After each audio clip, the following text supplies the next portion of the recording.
Praise the Lord. ஆண்டவராகிய இயேசு கிறிஸ்துவின் நாமத்தில் உங்கள் அனைவரையும் இன்று சந்திப்பதில் மகிழ்ச்சி அடைகிறேன். ஒரு பாடலை நாம் சேர்ந்து பாடுவோம். அநாதி தேவனுன் அடைக்கலமே, அவர் நித்திய புயங்களுநாதாரமே. அநாதி தேவனுன் அடைக்கலமே, அவர் நித்திய புயங்களுநாதாரமே. இந்த தேவன் என்றென்றும் உள்ள சதா காலமும் நமது தேவன், மரண பரியந்தம் நம்மை நடத்திடுவார். அநாதி தேவனுன் அடைக்கலமே, அவர் நித்திய புயங்களுநாதாரமே. காருண்யத்தாலே இழுத்து கொண்டார் தூய தேவ அன்பே, இவனாந்திரத்தில் நயம் காட்டியுன்னை இனிதாய் வருந்தி அழைத்தார்.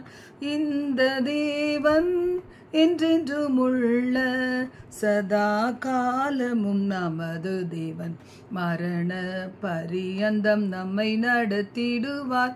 அநாதி தேவனுன் அடைக்கலமே, அவர் நித்திய புயங்களுநாதாரமே. கானக பாதை காரிருளில் தூய தேவ ஒளியே, அழுகை நிறைந்த பள்ளத்தாக்குகளை அரும் நீரூற்றாய் மாற்றினாரே. இந்த தேவன் என்றென்றும் உள்ள சதா காலமும் நமது தேவன், மரண பரியந்தம் நம்மை நடத்திடுவார். அநாதி தேவனுன் அடைக்கலமே, அவர் நித்திய புயங்களுநாதாரமே. கிருபை கூர்ந்து மனதுருகும் தூய தேவ அன்பே, உன் சமாதானத்தின் உடன்படிக்கைகளை உண்மையாய் கர்த்தர் காத்து கொள்வார். இந்த தேவன் என்றென்றும் உள்ள சதா காலமும் நமது தேவன், மரண பரியந்தம் நம்மை நடத்திடுவார். அநாதி தேவனுன் அடைக்கலமே, அவர் நித்திய புயங்களுநாதாரமே. இப்போவி யாத்திரை கடந்திடுவாய் தூய தேவதயவால், கடும் கானகத்தில் கர்த்தர் மார்பினிலே கிடைக்கும் இளைப்பாறுதலே. இந்த தேவன் என்றென்றும் உள்ள சதா காலமும் நமது தேவன், மரண பரியந்தம் நம்மை நடத்திடுவார். அநாதி தேவனுன் அடைக்கலமே, அவர் நித்திய புயங்களுநாதாரமே. வறண்ட வாழ்க்கை செழித்திடுமே தூய தேவ அருளால், நித்திய மகிழ்ச்சி தலை மேலிருக்கும், சஞ்சலம் தவிப்பும் ஓடிப்போம். இந்த தேவன் என்றென்றும் உள்ள சதா காலமும் நமது தேவன், மரண பரியந்தம் நம்மை நடத்திடுவார். அநாதி தேவனுன் அடைக்கலமே, அவர் நித்திய புயங்களுநாதாரமே. ஆனந்தம் பாடி திரும்பியே வா தூய தேவ பலத்தால், ஆனந்தம் பாடி திரும்பியே வா தூய தேவ பலத்தால். சியோன் பர்வதம் உன்னை சேர்த்திடுவார், சந்ததம் மகிழ்ச்சி அடைவாய். இந்த தேவன் என்றென்றும் உள்ள சதா காலமும் நமது தேவன், மரண பரியந்தம் நம்மை நடத்திடுவார். அநாதி தேவனுன் அடைக்கலமே, அவர் நித்திய புயங்களுநாதாரமே. ஆண்டவரே, உமக்கு நாங்கள் நன்றி செலுத்துகிறோம். இந்த அதிகாலை பொழுதுல அநாதி தேவன் எங்களுடைய தேவனாய் இருப்பதற்காக உமக்கு ஸ்தோத்திரம். உம்முடைய நித்திய புயங்கள் எங்களுக்கு ஆதாரமாய் இருப்பதற்காக நன்றி. உம்முடைய கரத்தின் நிழலால் எங்களை மறைத்து ஆண்டவரே இந்த உலகத்திலே எல்லா தீமைகளுக்கும் நாசமோசங்களுக்கும் விலக்கி காத்து நித்திய ராஜ்யத்திலே சேர்க்கும் வர உமது கிருபை விலகாதிருப்பதாக. ஒவ்வொரு குடும்பங்களிலே தேவ பிரசன்னம் இறங்கட்டும். ஒவ்வொரு நபர்களுக்குள் கர்த்தருடைய வல்லமை இறங்கட்டும், கிருபை இறங்கட்டும். இந்த அதிகாலை பொழுதிலே இந்த மாதத்தின் வாக்குத்தத்தத்தை போல நாங்கள் உங்களுக்கு கவனமாய் செவி கொடுத்து ஆண்டவரே நாங்கள் உம்முடைய வார்த்தைகளை கை கொண்டு வந்தால் எல்லோரிலும் மேன்மையாய் வைப்பேன் என்று சொன்ன நம்முடைய வார்த்தைக்கு எங்களை அர்ப்பணிக்கிறோம். இந்த வார்த்தையினுடைய ஆசீர்வாதங்கள் கேட்டுக்கொண்டிருக்கிற பிள்ளைகள் மீது வந்து பலிப்பதாக அது கரத்தில் கொடுக்கிறோம். எங்களை தகுதிப்படுத்தி ஆசீர்வதியும் இயேசுவின் மூலம் பிதாவே, ஆமென், ஆமென். இந்த நாள் நாம் பார்க்க போகிற செய்தியின் தலைப்பு பிசாசுக்கு இடம் கொடாது இருப்பது எப்படி. நாட்களில் உலகத்தில் நமக்கு கடைசி பரிந்தம் போராட்டம் உண்டு, உபத்திரவங்கள் உண்டு. ஆனால் அதன் மத்தியில் நாம் எப்படி ஜெயமாய் வாழ்கிறது என்பதை நாம் சிந்திக்க வேண்டும். அநேக நேரங்களில் பாருங்கள், சபைக்கு வரும்போது பிரச்சனைகளோடு, போராட்டங்களோடு, பாவத்தின் சோதனைகளோடு, பலவிதமான கட்டுகளோடு வருவது உண்டு. ஆனால் தேவன் அவர்களை விடுவித்து அனுப்பும்போது மறுபடி அவர்கள் ஒரு விடுதலை நிறைந்த வாழ்க்கையை வாழணுன்றது ஆண்டவருடைய சித்தம். அவர்கள் சுகமான பிறகு என்ன செய்யணும்? வஸ்திரம் தரித்திருக்க வேண்டும். பிசாசு அவர்களை பார்க்கும்போது அவர்களை நிர்வாணம் காணப்படக்கூடாது, பாவங்கள் வெளிப்படக்கூடாது, கர்த்தருடைய மகிமை வெளிப்பட வேண்டும். அவர்கள் ஆசீர்வதிக்கப்பட்ட ஒரு நல்ல செழிப்புள்ள ஆசீர்வாதம் மிக்க அநேகரை கிறிஸ்துவுக்குள் கவர்ந்து கொள்ளக்கூடிய ஒரு நல்ல சாட்சி நிறைந்த வாழ்க்கை வாழணும்னு ஆண்டவர் எதிர்பார்க்கிறார். ஆனால் எப்படி மறுபடியும் இந்த உலகத்தில் இருக்கிற தீமைகளுக்கும் நாச மோசங்களுக்கும் நாம் ஒப்பு கொடுக்கப்பட்டவர்களைப் போல காணப்படுவதுடைய நோக்கம் என்ன? ஏன் அப்படி நடக்கிறது என்று நாம் வாசிக்கும்போது வேதத்தில் ஒரு 4-5 காரியங்கள் பார்க்கலாம். எபேசியர் 4:26-27. நீங்கள் கோபம் கொண்டாலும் பாவம் செய்யாதிருங்கள். சூரியன் அஸ்தமிக்கிறதுக்கு முன்னாக உங்கள் எரிச்சல் தனிய கடவது. பிசாசுக்கு இடம் கொடாமலும் இருங்கள். இந்த இடத்துல பார்க்கிறோம், முதலாவது நமக்கு கோபம் என்கிறது ஒரு இயற்கையான காரியம் போல தோணலாம். ஆனால் என்னுடைய வாழ்க்கையில் நான் கற்றுக்கொண்ட ஒன்று என்னன்னா, கோபப்படும் போதெல்லாம் ஒரு லிமிட்டு தான் கோபப்பட முடியும். கோபப்படுறதும் டென்ஷன் ஆகிறதும் ஒரு லிமிட்டு தான். ஒரு முறை எங்களுடைய வாழ்க்கையில் பயங்கரமான புயல் வீசும்போது என்னுடைய ஹஸ்பண்டும் சிக்க இருந்தாங்க. என்னுடைய மகன் எங்களை விட்டு பிரிந்து அவன் தூர இடத்துக்கு போகிறதுக்கு தீர்மானித்த போது, தூர இடம்னா ஃபாரின் கண்ட்ரி இல்லை, பெங்களூர் தான். இருந்தாலும் என்னுடைய உள்ள அதை அக்செப்ட் பண்ணலை. அப்போ நான் அவனிடத்துல உள்ள ஃபேக்டை சொல்லி, உண்மையை சொல்லி, பல விதங்களில் அவனை எப்படியாவது எங்களுக்கு துணையாக வைத்து கொள்ள வேண்டும். ஏன்னா மற்ற பிள்ளைகள் வெளிநாட்டில் இருந்தாங்க. அப்போ நான் நினைத்தது உண்டு.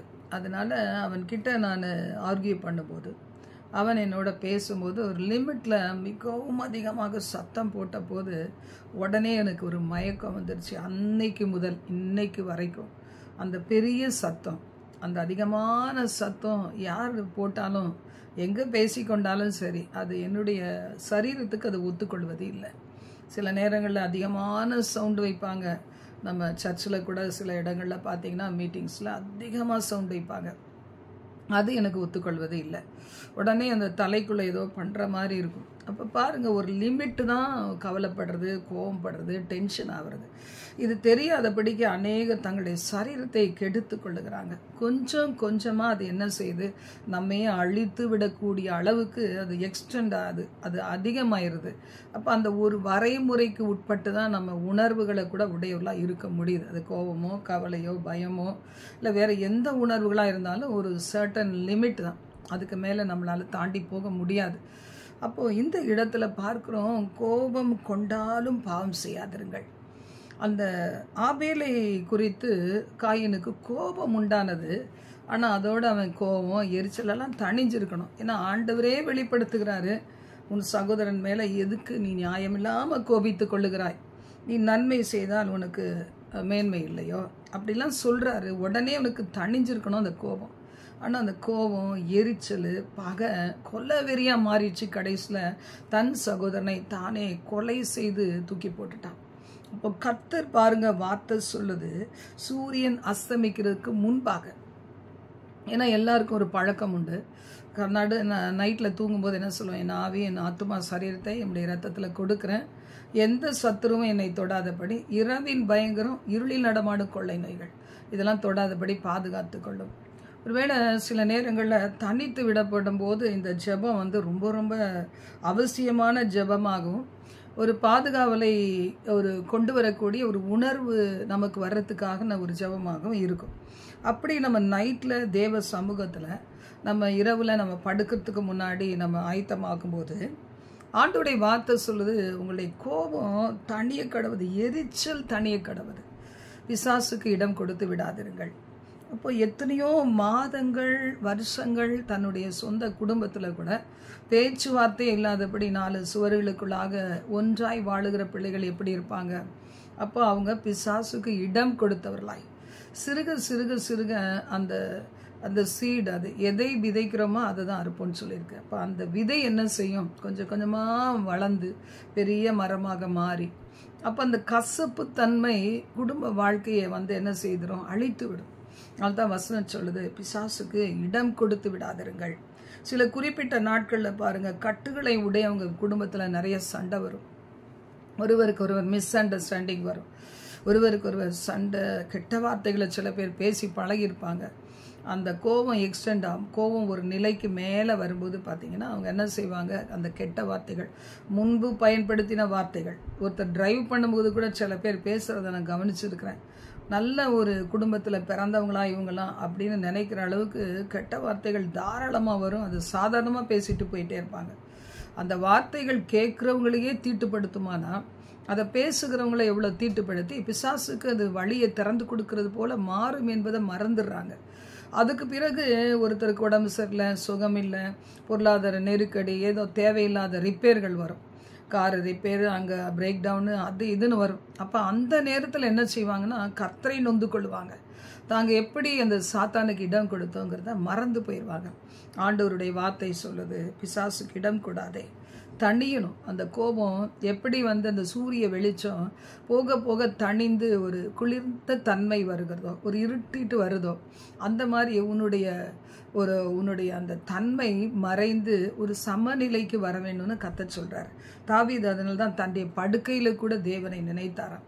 படுக்கையிலே பேசிக்கொண்டே அமர்ந்திருங்கள் என்று அவர் சொல்லுகிறார். இப்போ இன்னைக்கு நாம் அப்படிப்பட்டவர்களாய் காணப்படுகிறோமா? ஆண்டவராக இயேசுவை பாருங்க, கோவப்பட்டது உண்டு சில சந்தர்ப்பங்களெல்லாம். ஆனால் எந்த இடத்துலையும் கசப்பு வர அளவுக்கு அந்த கோபத்தை இருதயத்திலே வைத்தது கிடையாது. இன்னைக்கு அநேகருக்குள்ள சகோதர பாசம்னா என்ன? ஒளிவு மறைவோடையே பேசுகிற ஒரு காரியம் மனதை வேதனைப்படுத்துகிறது. எதுக்கு நம்ம பேசணுங்கிற அளவுக்கு நம்முடைய இருதயத்தை கொண்டு போயிறதா இருக்கிறது. இப்போ கர்த்தருடைய வார்த்தை சொல்லுகிறது, பிசாசுக்கு இடம் கொடாதிருங்கள். எப்படியோ உலகத்தில் கொடி கட்டி பறக்க வேண்டிய உங்களுடைய வாழ்க்கையெல்லாம் இந்த ஒரு காரணத்தின் நிமித்தமாக சாத்தானிடத்தில் அடிக்கடி ஒப்பு கொடுக்கப்பட்டு உங்களுடைய வாழ்க்கை இப்படி சீரழிந்து கொண்டு இருக்கிறது. ஏன்னா ஆண்டவர் சொல்றார், வருத்தத்தோட வசனம் சொல்லுகிறது, யாக்கோபு 4:4 முதல் 7, விபச்சாரரே விபச்சாரிகளே. இப்படி தொடங்கும் போதே நமக்கு எப்படி இருக்கும்? நம்மளை யாராவது அப்படி சொல்லிட்டாங்கன்னா என்ன செய்வோம்? ஆரம்ப நாட்களில் சில பேர் அப்படி சொல்ல நான் கேள்விப்பட்டிருக்கிறேன். ஆனால் அதனுடைய ஆழம் புரியல. நான் தேவனுடைய பிள்ளை, உலகம் என்ன செய்யும்? அப்படி தான் டைட்டில் கொடுக்கும். அது நினையாதபடிக்கு அந்த ஒரு வேர்டை வச்சு யோசித்து பல காலங்களாய் மனவேதனைப்பட்டது உண்டு. ஆண்டவரிடத்தில் கேட்டதும் உண்டு. ஆண்டவரை இப்படிலாம் சொல்லும்போது நான் இப்படிப்பட்டவளா, நீங்களே சொல்லுங்க என்று சொல்லி கர்த்தரிடத்தில் கேள்வி கேட்ட காலங்கள் உண்டு. வசனம் சொல்லுகிறது யாரை குறித்து இதில் சொல்லப்பட்டிருக்கிறது? எப்படிப்பட்டவர்கள்? இப்படிப்பட்ட தன்மை உடையவர்கள்.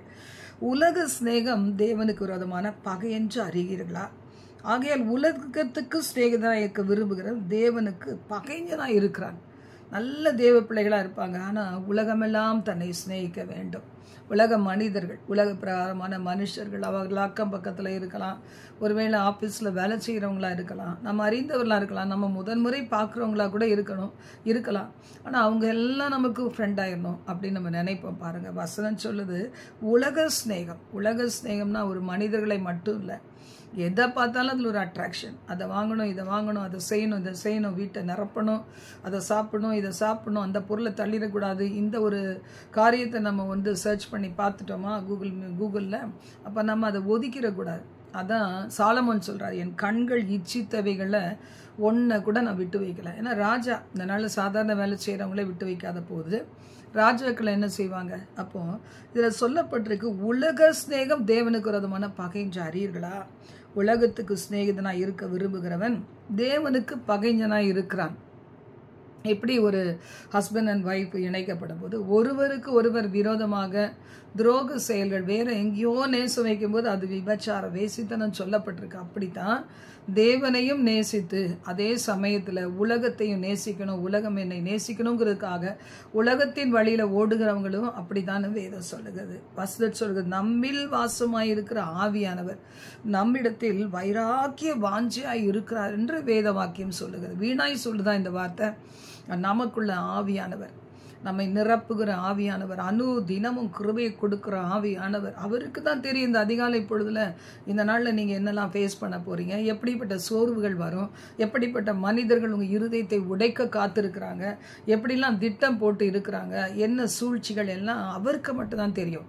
இந்த அதிகாலை பொழுதுல வைராக்கிய வாஞ்சையாய் உங்களுடைய இருதயத்தில் இருந்து உங்களுக்காகவே ஏங்கி தவித்து கொண்டிருக்கிற அந்த ஆவியானவர், அவர் அப்படி சொல்லப்பட்டது வீண் கிடையாது, அது உண்மையான வார்த்தை. கர்த்தருடைய வார்த்தை சொல்லுகிறது, அவர் அதிகமான கிருபை அளிக்கிறாரே.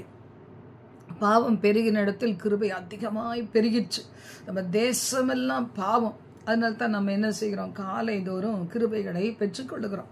வாலி பிள்ளைகள் கிருபைகளை பெற்றுக்கொண்டு காலேஜுக்கு போனால், ஸ்கூலுக்கு போனால், வேலை செய்கிறவங்க, பிஸ்னஸில் அநேகரை மீட் பண்ண வேண்டியவங்க, ஊழியத்தை செய்கிறவங்க எல்லாருக்கும் அதிக கிருபை தேவை.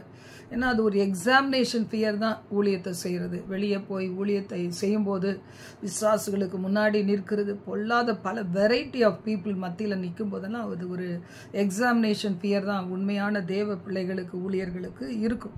இப்போ வசனம் சொல்லுகிறது, அதிகமான கிருபையை அளிக்கிறாரே, ஆதலால் தேவன் பெருமையுள்ளவர்களுக்கு எதிர்த்து நிற்கிறார். சில பேர் சொல்லுவாங்க, எனக்கெல்லாம் எக்ஸாமினேஷன் ஃபியரே கிடையாது. அப்படின்னா என்ன அர்த்தம்? தோல்வி அடைஞ்சாலும் சரி, வெற்றி அடைஞ்சாலும் அதெல்லாம் பார்த்துக்கலாம் என்கிற மாதிரி. அப்போல வசனம் சொல்லுது, தேவன் பெருமையுள்ளவர்களுக்கு எதிர்த்து நிற்கிறார், தாழ்மையுள்ளவர்களுக்கோ கிருபை அளிக்கிறார் என்று சொல்லப்பட்டிருக்கிறது. ஆதலால் தேவனுக்கு கீழ்ப்படிந்திருங்கள். இன்னைக்கு தேவனுக்கு கீழ்ப்படிய வேண்டும், உங்களுக்காக ஜெபிக்கிற ஊழியர்களுக்கு கீழ்ப்படிய வேண்டும், உங்கள் மேலே அன்பு வச்சிருக்கவங்க தாய் தகப்பன் சொல்லுகிற வார்த்தைகளுக்கு அவங்க நீங்கள் விழுந்துடக்கூடாது. என்னதான் கல்யாணம் முடிஞ்சாலும் ஒரு தாயுடைய உள்ளத்துலேருந்து, தகப்பனுடைய உள்ளத்துலேருந்து முழுமையாக தூக்கி போட்டுற முடியாது. அதுவும் ஜெபிக்கிற பிள்ளைகள் தூக்கி போட்டுறவே முடியாது. அப்போது அவர்கள் சொல்லுகிற வார்த்தைகளுக்கு கீழ்ப்படிந்திருங்கள். என்ன ஃபோர்ஸ் பண்ணியா சொல்ல போகிறாங்க? இல்லை, அவுட்வேர்டா வெளி பிரகாரமாக ஒரு கோடிட்டது போல சொல்லும்போது அதன் லைனை ஃபில்லப் பண்ணுறது, இணைத்து பார்க்குறது, யோசித்து செயல்படுறது எல்லாம் உங்கள் கையில் தான் இருக்குது. வசனம் சொல்லுகிறது, பிசாசுக்கு எதிர்த்து நில்லுங்கள், அப்பொழுது அவன் உங்களை விட்டு ஓடி போவான். உலக சிநேகம் அது பிசாசுக்கு இடம் கொடுக்கிற காரியம். யோவான் 8:31 முதல் நம்ம வாசிக்கும் போது ஆண்டவருடைய வார்த்தை சொல்லுது, இயேசு சொல்கிறாரு, தம்மை விசுவாசித்த யூதர்களை நோக்கி சொல்றார், நீங்கள் என் உபதேசத்தில் நிலைச்சிருந்தா மெய்யாகவே நீங்கள் சீஷர்கள் தான், என் சீஷர்கள். சத்தியத்தை அறிய அறிய சத்தியம் என்ன செய்து நம்மளை விடுதலையாக்குது. இன்னைக்கு காலையில் எழுந்து ஜெபிக்கும் போது, நேற்று இரவில் இதெல்லாம் விடிகாலம் அப்படின்னு சொல்லும்போது 5:30 மணிக்கு எங்களுக்கு ஒவ்வொரு நாளும் லிங்க் உண்டு. அப்போ நான் அங்கே இருக்கும்போது கிட்டத்தட்ட 4 மணி 3:30 மணிக்கு எழுந்திருப்பேன் இந்தியாவில் இருக்கும்போது. இப்போ இங்கேன்னா நான் என்ன செய்யணும், நைட்டு தூங்குற நிறையா நேரம் ஆயிடுது. அப்போ இரவு நேரத்திலேயே, அப்படின்னா விடிய கால நேரத்திலேயே வேத வசனத்தை வாசித்து தியானித்து வார்த்தைகள் எல்லாம் எடுத்து வச்சுட்டு நம்ம காத்திருந்தால் தான் அதிகாலையில் நம்ம எனக்கும் மற்றவர்களுக்கும் சேர்த்து அது யூஸ்ஃபுல்லாகும். அப்போ ஆண்டவருடைய வார்த்தை ஒவ்வொரு நாளும் ஏன் கொடுக்கப்படுகிறது? சத்தியத்தின் மூலம் நம்ம விடுதலையாக்கப்பட வேண்டும், நான் விடுதலையாக்கப்பட வேண்டும், பிறருக்கு விடுதலை கொடுக்க வேண்டும் என்பதற்காக. வசனம் சொல்லுகிறது, அவர்கள் என்ன சொல்கிறாங்க, யூதர்கள், நாங்கள் எல்லாரும் அப்ரஹாமின் சந்ததியாக இருக்கிறோம், நாங்கள் யாருக்கும் அடிமையே கிடையாது, எங்களுக்கு எதுக்கு விடுதலை? சில பேர் சொல்லுவாங்க, ஆவிக்குரிய வாழ்க்கையில் பிரவேசிக்க முன்னாடி அப்படி தான் தெரியும், சுயநீதி, எனக்கு என்னத்துக்கு விடுதலை, எனக்கு என்னத்துக்கு இயேசு கிறிஸ்துவின் ரத்தம், எனக்கு என்னத்துக்கு ஆவியானவர், நான் என்னத்துக்கு உபவாசிக்க வேண்டும், நல்லா இருக்கிறோம், சிம்பிளி நாங்கள் என்ன செய்கிறோம், சர்ச்சுக்கு போகிறோம், வரோம், தசமாக கொடுக்குறோம், ஏதோ எங்களுக்கு தெரிஞ்ச அளவுக்கு வாழ்கிறோம், இது போதும். இதுக்கு மேலே டீப்பாக போகும்போது தான் அவங்கள மாதிரிலாம் கவலைப்படணும், கஷ்டப்படணும். இப்படியே நாங்கள் வாழ்ந்துட்டு போகிறோம். எவ்வளோ வரைக்கும் வாழ முடியும்? ஒரு நாள் சோதனை என்று ஒன்று வரும், அந்த அக்கினியினுடைய புடமிடுதல் ஒன்று வரும். அப்போ என்ன செய்ய முடியும்? தப்பிக்க முடியாது. இயேசுவோடு இணைந்த வாழ்க்கை தான் நம்மளை தப்புவிக்கும். வசனம் சொல்லுகிறது, சத்தியத்தை அறிவீர்கள், சத்தியம் உங்களை விடுதலையாக்கும். இயேசு சொல்றார், பாவம் செய்கிறவன் எவனும் பாவத்துக்கு அடிமையாக இருக்கிறான். அவனை போய் ஒரு குடிக்காரனை ஏன்பா குடிக்கிற, இந்த பாவம் உன்னை எவ்வளோ கெடுத்துருது, எல்லாரும் நல்லா இருக்கவங்க கூட வியாதிப்படுறாங்க, நான் என்னத்துக்கு பாவத்தை விடணும், அப்படிதான் சொல்லுவான். வசனம் சொல்லுகிறது, இயேசு சொல்லுகிறார், அடிமையானவன் என்றென்றைக்கும் வீட்டிலே நிலைத்திருக்க மாட்டான், குமாரன் நிலைத்திருக்கிறார். குமாரன் விடுதலையாக்கினா நீங்கள் கூட விடுதலை ஆவீங்க. அதனால் இதில் எங்களுக்கு இருக்கிற உபதேசத்தில் இதெல்லாம் கிடையவே கிடையாது. நாங்கள் வாசிக்கிற பைபிளில் எங்களுக்கு இந்த மாதிரிலாம் கிடையாது. எங்களுக்கு போகிற சபையில் இதெல்லாம் சொல்லியே தரல. சில பேர் நான் படிக்கிற பைபிள் தான் நான் வாசிக்கிறேன், ஆனால் நீங்கள் புரிந்து கொள்கிற மாதிரி நான் புரிந்து கொள்ளவில்லை அப்படின்னு சொல்கிற நிறைய பேர் காணப்படுகிறாங்க. அப்போ நான் என் பிதாவிடத்தில் கண்டதை சொல்லுகிறேன், உங்கள் பிதாவிடத்தில் கண்டதை நீங்கள் செய்கிறீங்க. உங்கள் பிதா யார்? அப்ரகாம் உங்களுக்கு பிதான்னு சொல்கிறீங்க. ஆனால் அப்ரகாமுக்கிட்ட இந்த பரிசுத்தம் படுகிற காரியம், கீழ்ப்படிதல், விசுவாசம் எதுவுமே இல்லையே, என்னை கனம் பண்ணினது இல்லையே. அப்படி ஆண்டவர் சொல்கிறாரு. நீங்கள் யாருடைய பிள்ளைகள்? பிசாசுடைய பிள்ளைகள். பிசாசுடைய வித்து உங்களுக்குள்ளே இருக்கிறது. தேவனுடைய வித்து இருந்தால் பாவம் செய்ய மாட்டீங்க. அப்போ 44 வசனம் சொல்லுகிறது, உங்கள் பிதாவாகிய பிசாசினால் உண்டானவர்கள். அதனால அந்த பிதாவினுடைய சித்தம் செய்ய உங்களுக்கு முடியல, பிசாசினுடைய சித்தத்தை நீங்கள் செய்கிறீங்க. அவன் என்ன செய்கிறான்? ஆதி முதல் மனுஷ கொலைபாதகனாக இருக்கிறான். சத்தியம் அவனுக்கு இல்லை. அவன் எப்படி நல்ல ஒரு குணத்தோட ஆவியின் கனியோடு இருக்க முடியும்? கர்த்தருடைய வார்த்தை சொல்லுகிறது, அவன் இஷ்டத்துக்கும் பேசுகிறான், தன் சொந்தத்தில் எடுத்து பேசுகிறான். சில நேரம் நம்ம வாழ்க்கையில் நடக்கிற சில சம்பவங்களை சொல்கிறது எதுக்குன்னா, அதே பாதையில் போகிற பிள்ளைகளுக்கு ஒரு நம்பிக்கை உண்டாகிறதுக்காக நம்ம சொல்லுகிறோம், சாட்சியாக சொல்லுகிறோம், வேதத்திலையும் சொல்லுகிறோம், தனிப்பட்ட வாழ்க்கையிலையும் சொல்லுகிறோம். ஆரம்ப நாட்களில் அதிகமாக வேத வசனத்தையும் வாசிப்பேன், நிறைய புக்ஸ் வாசிப்பேன். அப்போல்லாம் நான் புக் வாசித்து கொண்டே இருக்கும்போது நிறைய தெரிந்து கொண்டேன். உண்மைதான். எசேக்கியேல் பிரான்சிஸுடைய புக்கு, பாஸ்டர் பென்னியினுடைய புக்கு, ஆவியானவரை பற்றிய புக்கு, ஜெபத்துறை அவங்களுடைய புஸ்தகங்கள், இப்படி நிறையா மிஷினரிகளுடைய சில புஸ்தகங்கள் எல்லாம் வாசிருக்கேன். ஆனால் ஒரு சிலர் இப்போ அந்த நாட்களில் அங்கே எங்களோட டயாலிசிஸ் பண்ண வந்த ஒரு சகோதரர் சொன்னாங்க, நானும் உங்களை பார்த்துட்டே இருக்கிறேன், அந்த புக்கையே வாசிக்கிறீங்களே, வேத புத்தகத்தை கொண்டு வாங்க வாசிங்கன்னு சொல்லுவார். அந்த மாதிரி தான் சில நேரத்தில் சிலர் கம்பல் பண்ணும்போது நான் வேத வாசனத்தை வாசிக்க ஆரம்பித்தேன். இப்போ அதுவே எனக்கு நேரம் போதாமல் இருக்கிறது. ஆனால் ஒரு சிலர் அந்த புக்ஸை வாசிக்கும் போது நான் பெற்ற ஞானமும் உண்டு. பொதுவாகவே படிக்கிற பிள்ளைகள் கூட எனக்கு யோசித்து பாருங்கள், உலக பிரகாரமாக படிக்கிற பிள்ளைகள், நல்ல நல்ல நாலேஜ் உள்ள பிள்ளைகள்லாம், என்னுடைய பிள்ளைகளில் ஒரு மகன் மட்டும் என்ன செய்வான்னா, இதையும் படிப்பான், சொந்த சப்ஜெக்டையும் படிப்பான், அதை தவிர மற்றதையும் படிக்கிற ஒரு குணம் உண்டு. இப்போவும் அப்படி தான் செஞ்சிட்ருக்கான். வேத புத்தகம், அதுக்கப்புறம் வேறு எதெல்லாமா படிக்கிறான். ஒரு எல்லாம் தெளிஞ்சு வருகிறதுக்கு ஒரு நாள் வரும், அப்போ தேவனுக்காக மகிமையாய் ஊழியத்தை செய்கிற மகனாக வருவான். இந்த நம்பிக்கை எனக்கு இருக்கிறது. நிறைய பேர் அப்படி தான், அதை படிக்கிறேன் இதை படிக்கிறேன்னு சொல்லிட்டு கடைசியில் என்ன செய்கிறாங்க, எதை ஏற்றுக்கொள்வது தெரியாமல் இருக்கிறாங்க. 1 யோவான் 3ஆம் அதிகாரம் 7 முதல் 12 வாசிக்கிறோம். பிள்ளைகளே, நீங்கள் ஒருவராலும் வஞ்சிக்கப்படாதிருங்கள். பிசாசினால் உண்டானவர்களா இல்லைனா பிதாவினால் உண்டானவர்களா? பிசாசுக்கு இடம் கொடுக்கிறோமா, பிதாவின் சத்தத்துக்கு இடம் கொடுக்கிறோமா, இயேசு கிறிஸ்துவின் போதனைக்கு இடம் கொடுக்கிறோமா என்று சொல்லி வேதத்தில் வாசிக்கிறோம். வசனம் சொல்லுது, நீங்கள் பிதாவினுடைய பிள்ளைகளாக இருந்தால் அவர் நீதி உள்ளவர், நீங்கள் நீதி செய்வீங்க. அவர் இரக்கம் உள்ளவர், நீங்களும் இரக்கம் செய்வீங்க. அவர் பூரணர், நீங்களும் பூரணத்தை நோக்கி நீங்கள் கடந்து போகுவீங்க. வசனம் சொல்லுது, பாவம் செய்கிறவன் பிசாசினால் உண்டானவன் ஆதி முதல். ஆனால் அந்த கிரியை அழிக்க தான் தேவகுமாரன் வந்தார். அதனால தான் நமக்கு அபிஷேகத்தை கொடுக்கிறார், அக்கினியை கொடுக்கிறார், நிறைந்து வழிந்தோடுகிற அபிஷேகத்துக்காக காத்திருக்க செய்கிறார். ஆவியானவர் எங்கே உண்டு அங்கு விடுதலை என்று சொல்லி இருக்கிறார். நமக்குள்ளே இருக்கிற அசுத்தங்கள், அழுக்குகள் எல்லாத்தையும் வெளியேற்றுகிறார், வியாதிகளை வெளியேற்றுகிறார், பிசாசின் கிரியைகளை வெளியேற்றுகிறார். ஒரு முறை ஒரு அருமையான சகோதரி வந்தாங்க, ரொம்ப நாள் அவங்கள காணோம், ஊருக்கு போயிட்டாங்க. வந்தபோது பார்த்தீங்கன்னா அதுவும் அந்த ஜெப நேரம் என்னன்னே தெரியல, ஆராதனை நேரமே தெரியாமல் முடிஞ்சிட்டு நாங்கள் 2 பேர் தான் அந்த சர்ச்சில் உட்காந்துருந்தோம். ஆனால் இன்னொரு மகளும் உட்காந்துருந்தோம். அந்த நேரம் வந்தாங்க. வரும்போதே அவங்களோடு கூட வருகிறது தெரிஞ்சது. அப்படிப்பட்ட ஒரு நடை இருந்துச்சு. அந்த நடையிலே அந்த ஃபோர்ஸ் தெரிஞ்சிச்சு. இப்போ அவங்க வந்தோன்னே சொன்னாங்க, அவங்க கையில் கொண்டு வந்த அந்த மாத்திரைகள், நிறையா மாத்திரைகள் பொட்டலங்கள்லாம் கொண்டு வந்துட்டு டேபிளில் தட்டிட்டு, இதை பாருங்கள் எவ்வளோ மாத்திரை கொண்டு வந்திருக்கேன், இவ்வளோ மாத்திரை நான் இப்போ சாப்பிட ஆரம்பிச்சிருக்கேன். அப்போ நான் சொன்னேன், ஒழுங்காக சர்ச்சுக்கு வரலாம்ல, உங்களுக்கு படிக்கவும் தெரியாது, நீங்கள் வந்திருக்கலாமே என்று சொல்லும்போது அவங்களுக்குள்ள அப்படியே நான் சொன்னேன், நான் என்ன டாக்டராக என்கிட்ட மாத்திரை கொடுக்குறீங்க, எனக்கு ஒன்றும் தெரியாது. இப்போ என் பக்கத்தில் உட்காந்துருந்த அந்த மகள் டாக்டருக்கு முடிச்சிட்டா. இப்போ அவகிட்ட வேணால் காமிங்க, அவள் ஏதாவது சொல்லுவான், எனக்கு எதுவும் தெரியாது என்று சொல்லிட்டு பார்த்துட்டே இருந்தேன். கொஞ்ச நேரத்துக்குலாம் பார்த்தீங்கன்னா ஆட ஆரம்பிச்சிருச்சு. அவங்க மரிச்சு போன அந்த தூக்கு போட்டுட்டு மரிச்சு போன அந்த ஆவி அவங்களுக்குள்ளே இருந்து வெளியே வந்தது. அது பயங்கரமாக சத்தம் போட்டு ஆடி அன்னைக்கு கடைசியில் அது விட்டு விலகி பல முறை கீழே விழுந்து புரண்டு கிரண்டு அப்படியே வாசலை தாண்டி, சர்ச்சு வாசலையெல்லாம் தாண்டி ஓடி கடைசியில் அவங்கள விட்டு அது விலகிச்சு. அடுத்த நாள் சுகர் டெஸ்ட் எடுத்தால் அடுத்த நாள் அந்த வியாதிக்குரிய சிம்டமே இல்லை. அப்போ இன்றைக்கி பார்த்தீங்களா, பிசாசு என்ன செய்து, பிசாசின் கிரிகளை அழிக்க தேவகுமாரன் அங்கே வேலை பண்ணினார், அவர் ஒர்க் பண்ணினார், அவர் சொன்னார், அவர் துரத்தினார். நம்மெல்லாம் ஒன்றுமே இல்லை. வசனம் சொல்லுது, பிசாசின் கிரிகளை அழிக்கும்படிக்கு தேவகுமாரன் கல்வாரி சொல்லில வெளிப்பட்டார்.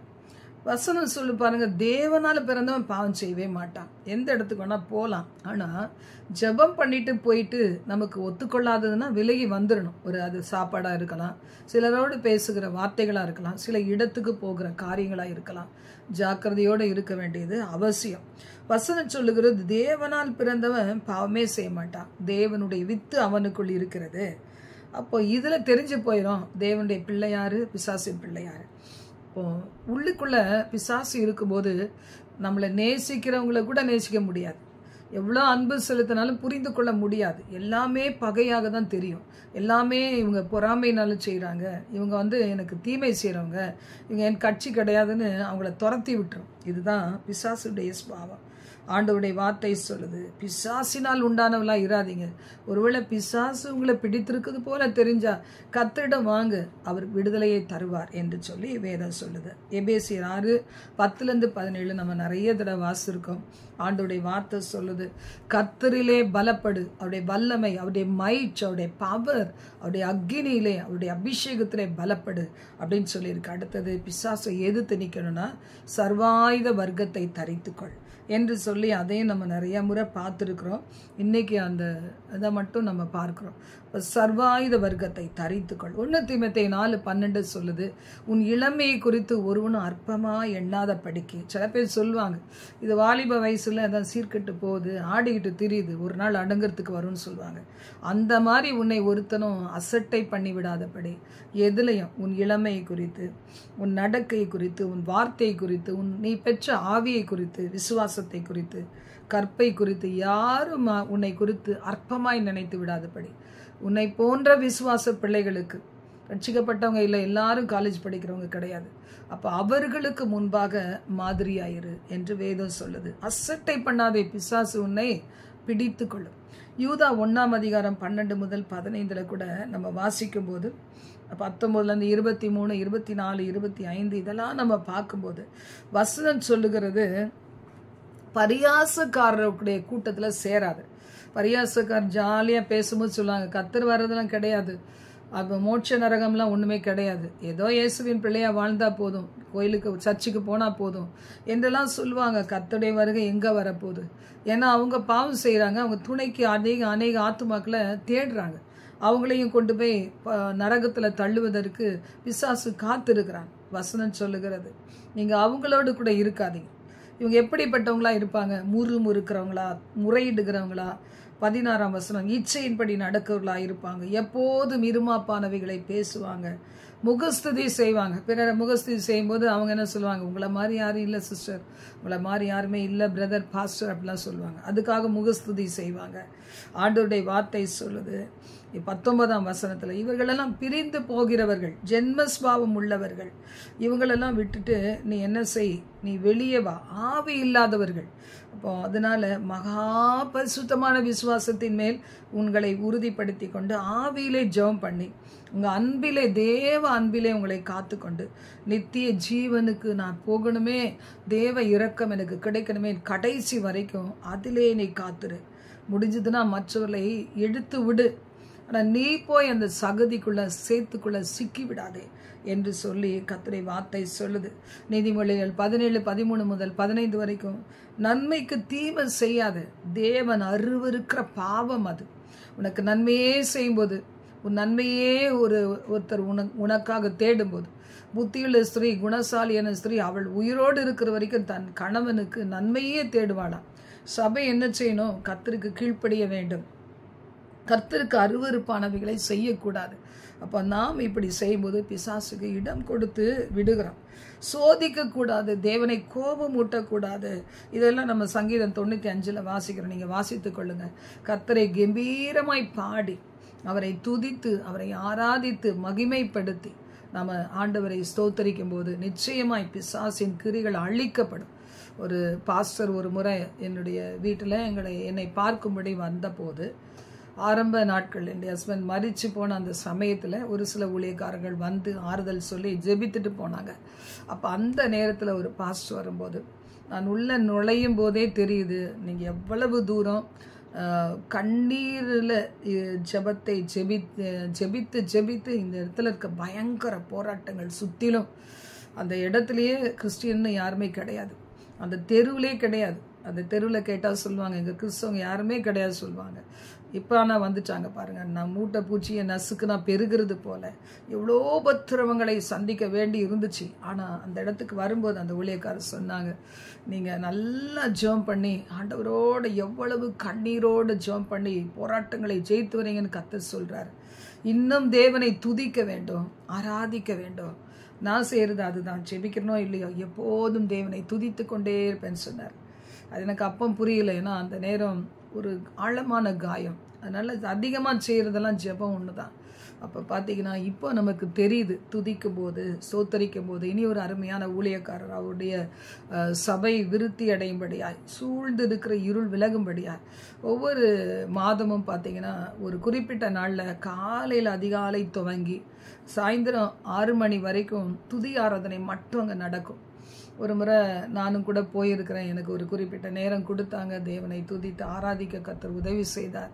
எங்களுடைய சபையிலையும் அப்படிப்பட்ட காலங்கள் இருந்தது. இப்போ அந்த கொரோனா பீரியடுக்கு பிறகு ஒன்றொன்னா சாக்கு போக்குகள், வெயில் அடித்தா வெயில், மழை வந்தால் மழை, இப்படியே போயிட்டு கொண்டே இருக்கிறது. ஆனால் லிங்கில் நாங்கள் பண்ணுகிறோம். ஆனாலும் கூட லிங்கில் பண்ணுறதை விட நேரடியாக வந்து ஒருவரை ஒருவர் ஃபேஸ் டு ஃபேஸ் பார்த்து நம்ம தேவனை ஆராதிக்கிறது ரொம்ப சந்தோஷமானது. இருந்தாலும் முடியாத பட்சத்தில் என்ன செய்யலாம்? நம்ம கூகுள் மீட்லேயோ இல்லை ஜூம்லேயோ எதுலேயோ நம்ம சேர்ந்து இணைந்து ஜெபிக்கும் போது, குடும்பங்களில் இணைந்து துதிக்கும் போது கர்த்தர் நிச்சயமாக பெரிய காரியம் செய்வார். அப்போ பிசாசு ஏன் என்னுடைய வாழ்க்கையில் டார்ச்சரை கொடுக்குறான்? நிந்தைய அவமானங்களை கொண்டு வரான், எதிர்பாராத வியாதிகளை கொண்டு வருகிறான், ஏன் சண்டையை கொண்டு வருகிறான், ஏன் வாழ்க்கையை வெறுத்து போகிற அளவுக்கு என்னுடைய வாழ்க்கையில் பிரச்சனைகள், என் நஷ்டங்கள், கஷ்டங்கள், இதெல்லாம் பார்க்கும்போது நாம் பிசாசுக்கு ஏதோ ஒரு விதத்தில் இடம் கொடுப்பது தான். இன்னைக்கு இந்த வார்த்தைகளை கொண்டு தேவன் பேசியிருக்கிறார். நம்மளை ஒப்பு கொடுப்போம், ஜெபிக்கலாம். எங்கள் பரலோக தேவன், இந்த சத்தம் கேட்ட தமது பிள்ளைகள், நானும் சரி, இந்த சத்தம் கேட்கிற பிள்ளைகளும் சரி, பிசாசுக்கு ஒருபோதும் இடம் கொடாதபடி எங்களை ஆண்டவரே, நாங்கள் எல்லா விதமான பாவங்களுக்கு, அருவருப்புகளுக்கு விலக்கி எங்களை காத்துக்கொள்ள, முறுமுறுப்புகளுக்கு, பரியாசங்களுக்கு விலக்கி எங்களை காத்துக்கொள்ள குமாரனாகிய தேவன், ஆவியானவராகிய தேவன், வார்த்தையாகிய தேவன் உதவி செய்வீராக. ஒவ்வொருவர் வாழ்க்கையிலும் வேலை அடைக்கப்பட்ட ஒரு வாழ்க்கையை கொடுத்து, குடும்பங்கள் குடும்பங்களாக, மகன் மகள் குடும்பங்கள் என்று குடும்பங்களாக வேலை அடைக்கப்பட்ட ஒரு வாழ்க்கைக்குள் பாதுகாப்பீராக, ஆசீர்வதிப்பீராக. பெரிய காரியங்களை செய்யும் ஆண்டவரே. இந்த நாட்களில் எங்களுக்கு எதிராய் செயல்படுகிற சக்திகள் வெட்கம் அடையட்டும். செயல்படுகிற மனிதர்கள் தாங்கள் எவ்வளவு கொண்டு போய் அங்கே விதைச்சாங்களோ அந்த அறுவடை வெறும் கண்ணீரும் கஷ்டங்களும் நஷ்டங்களும் 7 மடங்கு ஆக்கினைகளுமே என்பதை உணர்ந்து மனம் திரும்ப உதவி செய்யும். இயேசுவே, நீர் எங்களோடு எங்களை குடும்பங்களாக உம்மோடு இணைத்து கொள்ளுவீராக. பாதுகாத்து கொள்ளும் தகப்பனே. எங்கள் சத்துருக்களுக்கு முன்பாக ஒரு பந்தி ஆயத்தப்படுத்தி எங்கள் தலை எண்ணெயால் அபிஷேகம் பண்ணும். அவரை அழித்து விடாதிரும் ஆண்டவரே. அவர்களை உம்முடைய பிள்ளைகளாக மாற்றும், காத்துக்கொள்ளும். அவள் ஆண்டவரே இந்த ஜீவ காலத்தில், கிருபையின் காலத்தில் உம்முடைய இரக்கங்களை ஆண்டவரே இழந்து விடாதபடி, ஜீவ புஸ்தகத்தில் அவருடைய பெயர்கள் கூட கிறுக்கப்பட்டு விடாதபடி பாதுகாப்பீராக, இடைப்படுவீராக, ஆசீர்வதிப்பீராக. இயேசுவின் மூலம் பிதாவே. ஆமென், ஆமென்.